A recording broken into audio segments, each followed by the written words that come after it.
नमस्कार दोस्तों, हम प्राचीन भारतीय इतिहास में मगध के उत्कर्ष से संबंधित प्रीवियस ईयर्स क्वेश्चन को हल करेंगे। क्वेश्चन हल करने से पहले हम मगध के इतिहास का हल्का सा परिचय देख लेते हैं।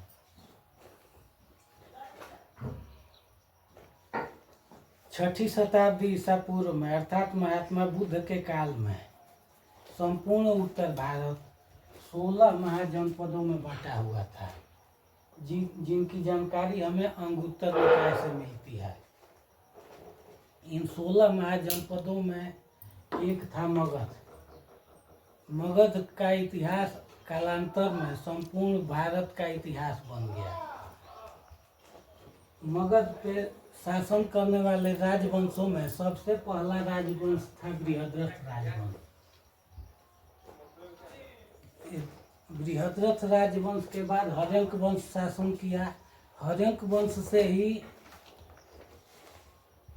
वास्तविक रूप से भारतीय इतिहास की शुरुआत होती है। हर्यंक वंश 544 से 412 ईसा पूर्व तक हर्यंक वंश के राजाओं ने शासन किया। हर्यंक वंश का संस्थापक राजा जो था उसका नाम था बिंबिसार। बिंबिसार ने 544 से 492 ईसा पूर्व तक शासन किया। बिंबिसार का उपनाम था श्रेणिक। बिंबिसार के बाद अजातशत्रु उसका लड़का शासन किया। अजातशत्रु 492 से 460 ईसा पूर्व तक शासन किया। अजातशत्रु का उपनाम कुणिक था। अजातशत्रु के बाद उदायन शासक बना। उदायन 460 से 444 ईसा पूर्व तक शासन किया। उदायन के बाद उसके 3 लड़कों का नाम मिलता है, अनिरुद्ध, मुंडक और नागदासक।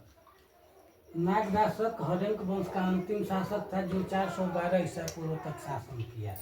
यह हर्यंक वंश का अंतिम शासक था नागदासक। इन तीनों को पितृहंता कहा गया है। संपूर्ण हर्यंक वंश को ही पितृहंता कहा जाता है क्योंकि बिंबिसार अजातशत्रु अपने पिता बिंबिसार की हत्या करके राजा बना। फिर अजातशत्रु का लड़का उदयन भी अपने पिता अजातशत्रु की हत्या करके राजा बना। फिर इन तीनों को भी पितृहंता कहा गया है। तो इतिहास में हर्यंक वंश जो है इस राजवंश को पितृहंता राजवंश कहा जाता है। हर्यंक वंश के बाद मगध पे शिशुनाग वंश का शासन हुआ। सबसे पहले बृहद्रथ वंश, उसके बाद हर्यंक वंश, हर्यंक वंश के बाद शिशुनाग वंश, शिशुनाग वंश के बाद नंद वंश, नंद वंश के बाद मौर्य वंश और मौर्य वंश के बाद शुंग वंश के राजाओं ने मगध पे शासन किया। तो ये मगध का संक्षिप्त परिचय रहा।